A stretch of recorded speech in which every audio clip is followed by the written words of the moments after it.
When I was studying science 25 plus years ago, and even when I first came into spirituality 21 years ago, there was really this gap, science and spirituality. And it was, people would say, oh, you've gone from science to spirituality. And there would be lots and lots of questions about, you know, how do you choose which way to see the world? How do you know what to believe? Is it science or is it spirituality? And what's been so exciting in the last couple decades is to start seeing these two things really merge. And here's what I love about it a lot, is spirituality's been telling us things for thousands of years. Science is wonderful. Every single thing we have here, ranging from, you know, my thermal underwear that's keeping me warm, and, you know, how the dual layers, they can put them together to make sure that I stay warm, to how the microphone works, to how the camera works, to how the lights work, to how every one of us got here. I mean, presumably we all used some form of vehicle to get here from wherever we come from. Most of us airplanes. Maybe some people trains or buses or cars. But every one of us has arrived here through some vehicle that would not be possible if we didn't have science. The problem comes in with where science claims jurisdiction. So science is able to give us truth, and I'm a proponent of science. I really love science. But its jurisdiction is limited to how good its tools are. What I mean by that is, science can only understand things that its tools can measure. So our tools of science are microscopes and telescopes, low-powered, high-powered, electron. I mean, we've got all these different types, but basically something that makes something minuscule suddenly visible. Telescopes that bring something far away into our vision. A variety of systems of measurement. We can measure weight, we can measure height, we can measure density, we can measure all sorts of things. Heat and cold and whatnot. But science's truth is only as good as its tools. And so, for example, there was a long period of time on Earth in which, in schools, in science class, children were taught that the Earth was flat. It's what the tools of science told us at the time. Earth is flat. It's what kids learned. If on a science exam in those days you had written the Earth is flat, the teacher would have marked it correct. There was a long period of time in which science told us that the whole universe revolved around the Earth. Then we got better telescopes. Then we learned, actually no. Now, the truth didn't change, but that which science teaches us, that which is published in science books, changes. And it changes based on the tools that science has. So our telescopes were lousy. We thought the Earth was flat and that everything revolved around us. Telescopes get better. We develop actually even machines that can go into outer space and look back on the Earth. Suddenly our truth changes. Well, the Earth hasn't changed. The shape of the Earth hasn't changed. The way the universe rotates hasn't changed. But the truth of science has changed. Something that was true a few hundred years ago is no longer true. Now, I don't say that to blame science or criticize science. As I said, I'm a staunch advocate of science, but only to clarify where science's jurisdiction over truth ends. And it ends where the limits of its tools begin. Now, spirituality has used a different tool. The tool of spirituality is we look inward. Now, for most of us, when we begin to meditate, we barely even begin to catch a glimpse of the truth of who we are. We can barely even begin to understand our own reactions, our own emotions. It would be absurdly far-fetched for us to even begin to assume that through closing our eyes and meditating, we could understand the nature of the universe. And yet, that's exactly what the sages and the saints and the rishis did. They didn't meditate like we meditate. That was all they did. That was their life. As people in this room are experts in everything ranging from, finance to engineering to sports to, whatever all of your expertise may be. The rishis were experts in spirituality. That's all they did.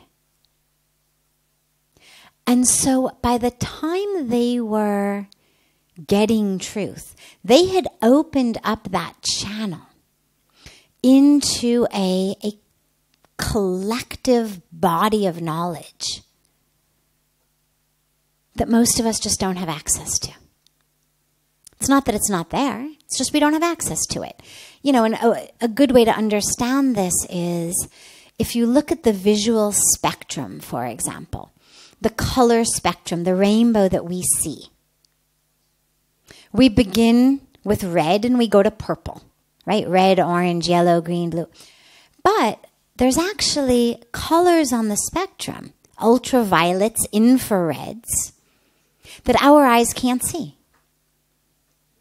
Insects can see them.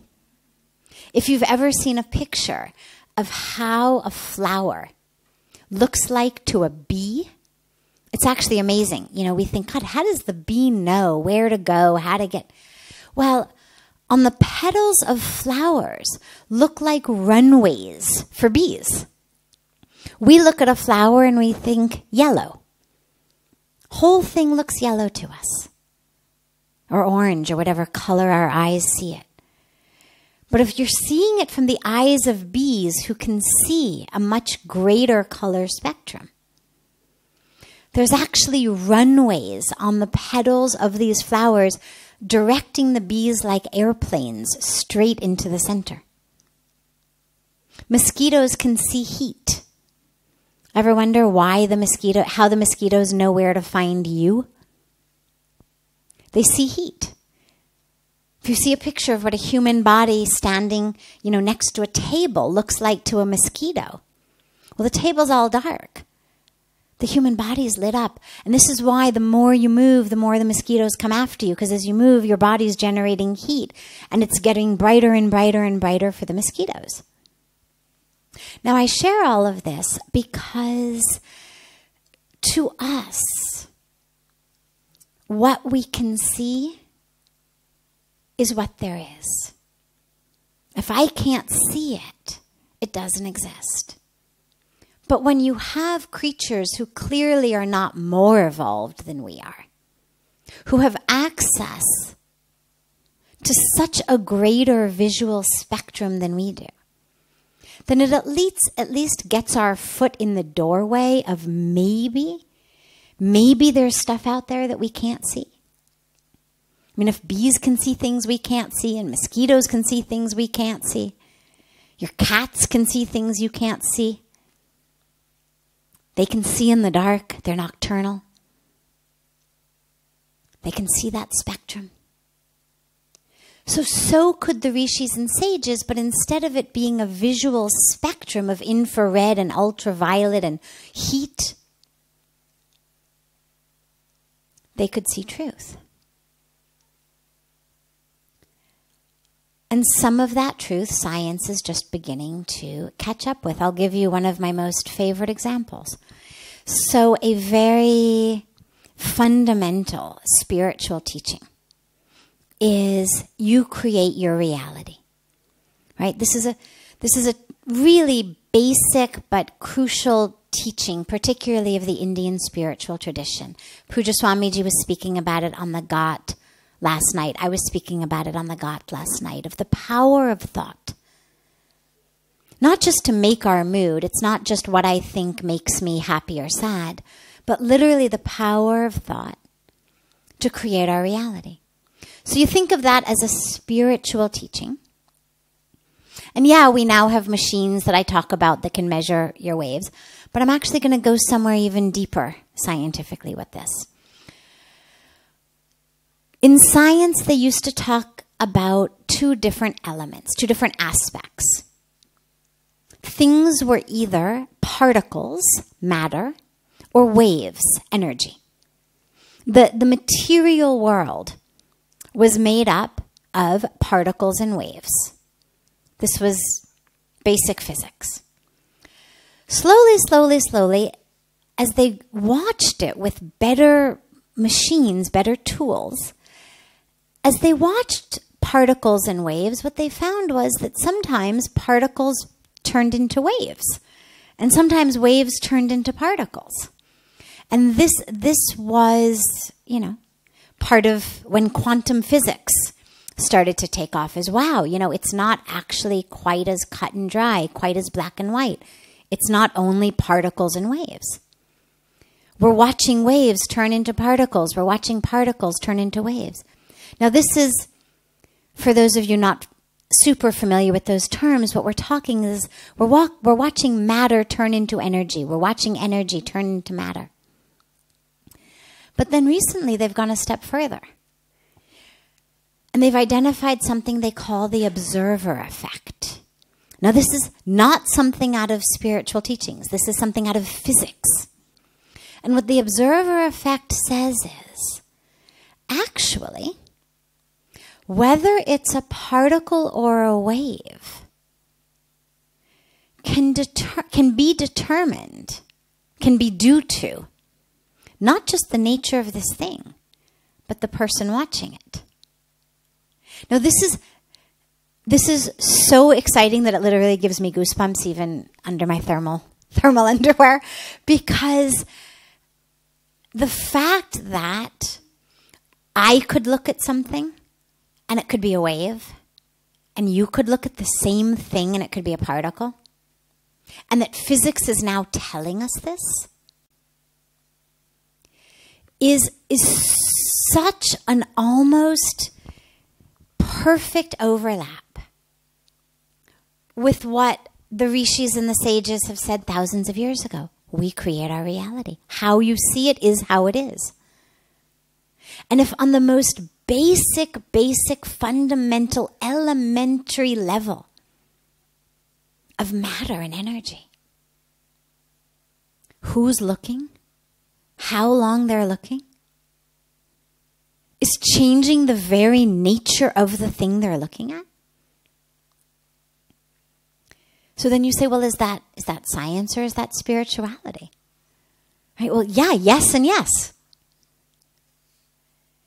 And this is what's starting to get so exciting, and it's reaching into medicine. We're now in 2018. So 10 years ago, when I finally finished my PhD, I did my dissertation on the role of what we think, how we feel, what we believe on our immune systems. Now, the research has even come along a really far way in just the last 10 years. But if you go back 10, 15, 20 years before that, that was absurd. There's no way anybody would have let me do a PhD dissertation on that. I mean, maybe if it were, a yoga institute or something, but because there was no scientifically acknowledged interaction of that depth. We didn't know that our emotions talked to our immune system. We talked about mind over matter. We talked about body and mind. But this incredible overlap.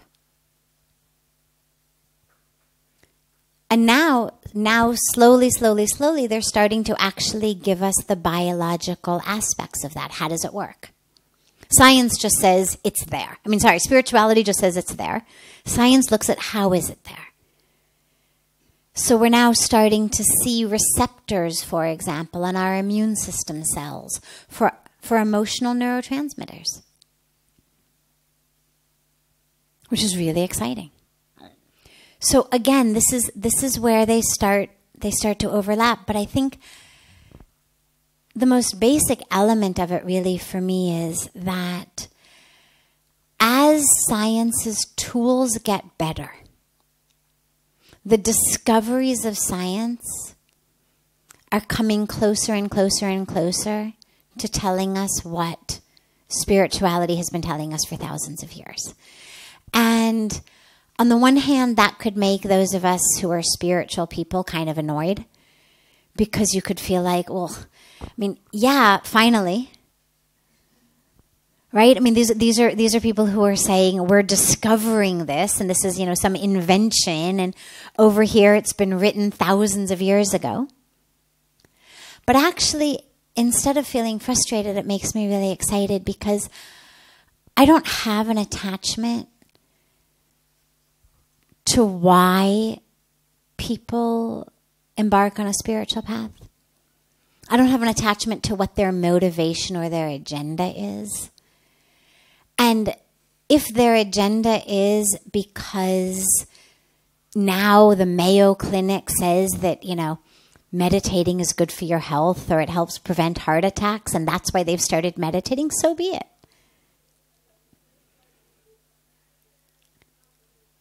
There's no scripture that I've heard of that says, you're a better person if you start meditating because you're looking for enlightenment than if you start meditating to prevent a heart attack. Point is, meditate, regardless of why you do it. Because even if you get into it to prevent your heart attack, the power of meditation is so much, it's going to take you there. It's like, people ask about yoga all the time. They'll say, well, doesn't it bother you that people just get into yoga to get fit? Or doesn't it bother you that people do yoga just to lose weight? And I always say, I don't care why people come to yoga. If we limited yoga and meditation to people who came to it because they were already on a spiritual path, we'd find ourselves constantly just preaching to the choir. Because these are disciplines that now the scientific world is starting to say, this is good for your health. This lowers blood pressure. And that people are getting into it for that has opened up the possibility of reaching people who otherwise never would have come to a spiritual path. And for us to begrudge them that feels ridiculous. Let everybody meditate. Let everybody do yoga. And whether they get into it because, their chiropractor or physiotherapist said it, or their cardiologist said it, who cares? The power of yoga, the power of meditation as spiritual practices are so deep that they're going to impact you regardless of why you get in. So if your science is bringing you to spirituality, fantastic. You don't need to let go of the science. In fact, and I'll conclude with this. In fact, prior to coming to India, and even up until now, if I remove experiences I've had from my consciousness temporarily, the the greatest evidence that I have for the fact that God exists is actually in science. Yes, I've been very blessed to personally have those experiences. But in terms of evidence, I would never expect someone to take my word for something. I would never say, well, you should believe it exists because I've had this experience. That's not, I mean, if you want to believe it because you trust me or you love me, well, that's great. But I would never rely on that. I would never expect you to believe something just because I was saying it, just because I had had an experience. And for me, science actually gives us the very best evidence, and the evidence is this. In a science laboratory, anybody who's ever spent time in a science laboratory knows that we can create a lot of things. We've got petri dishes, we've got Bunsen burners, we've got test tubes, we've got beakers, we've got all of our materials. And if you've got a really good science teacher, or you're working from a really good science book, you know that when you take a little bit of this and a little bit of that and you put them in your crucible and you turn on your Bunsen burner, that something's going to happen. Now, typically what happens is you get, some smoke, or you get a bad smell, or you get something like that. But science also, as I began, is what helps us make things. It makes my thermals. It teaches us how to make the microphone, or make the camera, or make the lights. But what science cannot create is life. And if we don't even think about humans, and you simply think about a leaf, think about a mosquito, think about an amoeba. Well, biologists could tell you exactly how that leaf is made. They could tell you exactly how much carbon, how much hydrogen, how much nitrogen, how much oxygen. They even could tell you how the molecules are bonded together. They could do with those, Lego type of things with the styrofoam balls and rods and whatnot, and show you how the molecules bind together. They could draw a full picture of exactly how that leaf, the structure of it. But you can't create life in a petri dish, even knowing everything. After inventing everything, discovering everything, understanding everything, they cannot replicate it. The very best that we've ever been able to do at the highest level of this biological science is cloning. So the best we can do is take something that already exists and simply replicate it. We cannot create life. Which to me, from a scientific perspective, says, okay, now wait, our highest, best scientists who have studied and learned and mastered every aspect of the physical world from the Big Bang to this moment cannot create a mosquito or a leaf in a petri dish. And you expect us to believe that this just randomly happened?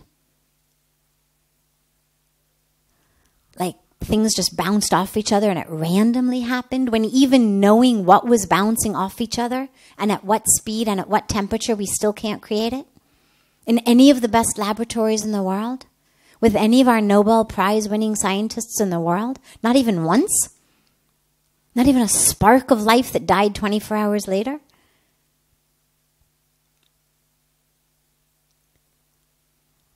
So to me, that for me has always been actually the greatest evidence. Not of science over spirituality or spirituality over science, but of the awareness that, yeah, there was a Big Bang. Yeah, there's been evolution. Yes, of course, all of this has evolved the way scientists say. But there obviously had to be someone, something, who knew very clearly what they were doing. Some capital P planner who put this whole thing in motion. Because otherwise you don't get life. Life does not come randomly. We get genetic mutations, we get evolution, we get all of that, but you don't get life. And so if science, in my humble opinion, would simply take a deep breath and simply enjoy and feel proud of all of the domains over which it really has mastered things and really has understood things, and not tried to claim jurisdiction over domains that it cannot understand simply because it doesn't have the tools. There may come a time when science can explain God, that our tools are going to get bigger and bigger and better and finer and subtler and subtler. There may come a time. But for science to claim jurisdiction over that which its tools haven't yet gotten good enough to see is as ridiculous as when we look back a few hundred years ago at, our scientists almost getting hanged for merely suggesting that everything might not actually revolve around the earth. That actually the earth might not be the center of the universe. I mean, we look back on that and we laugh. But it's such a perfect example of what happens when science refuses to take that deep breath and just kind of lessen its death grip on reality. To say, well, here's what we know with the tools we have now. But we're fully aware of the fact that tomorrow we may end up with better tools and have a completely different take on reality. And then they'd be able, it seems to be able to work more in concert with spirituality, which actually is happening more and more and more as science and spirituality are starting to overlap. They're starting to want to work more. I mean, they're starting to want to put all kinds of, electrodes on the heads of monks who are meditating and see what happens, and, which to me is great, because it means they're recognizing that there's actually a truth there.